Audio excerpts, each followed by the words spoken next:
Okay, so today we have done the project called Fruit. Oh, actually, what was it called? You tell us. Fruit battery. That's right. So we made a battery using. And see the time. Yes, see the time, yes. So this is what we've created, our own little fruit battery. So let's see how it works. So it says the forks act like a positive electrodes of a battery. They are plated with a metal which is less reactive than zinc. When the forks and zinc plates are inserted into the lemon, a chemical reaction takes place.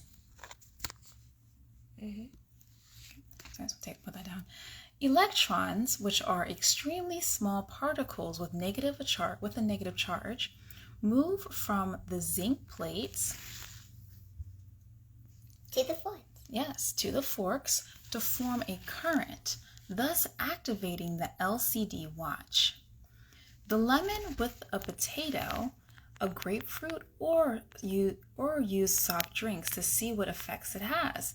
I did, didn't I? I did. I was looking at the camera. Excuse me. So the lemon juice helps to conduct electricity. So it's the juices in the lemon that actually help conduct electricity flow. Pretty cool. So then it says you can replace the lemon with a potato, a grapefruit, or use soft drinks to see what effects it has. So we can use drinks to see if it has the same effect. A potato, which doesn't really have as much liquid in it as a lemon, and a grapefruit, which is just another fruit. Did you taste the grapefruit? Did I taste a grapefruit? Yeah, before? Yes, I have. Yeah, it's been a while since I had it, but you should probably get some, huh? Okay, and so it says, where were batteries invented?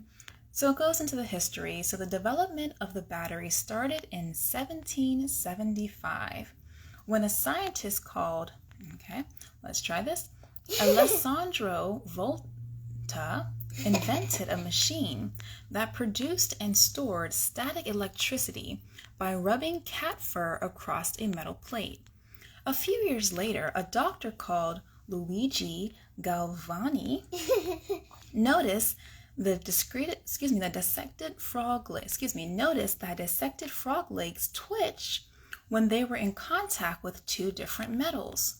What is that supposed to mean? So a doctor, he was doing some type of experiment. He was dissecting the frog, and I guess he was just experimenting the reaction between the frog legs that he's just dissected and metals. So I guess when he went to go have contact, he took two different metals, and they touched the leg frogs.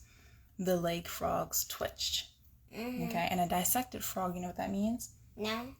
So a dissected frog is whenever you basically kind of like cut open the frog and see what's inside of it, and just learn its organs and things like that. So as he was dissecting it, that's when he had two different metal plates, and he's seen that, so the frog is clearly dead, but the leg twitched.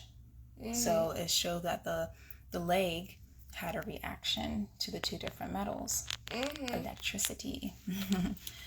Okay, so Volta realized that the electricity came from the metals and began doing experiments with different types of metal.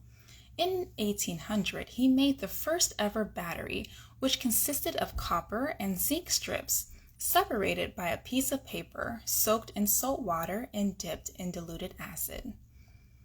So, yep, there's some history and just how this beautiful project works. So great job.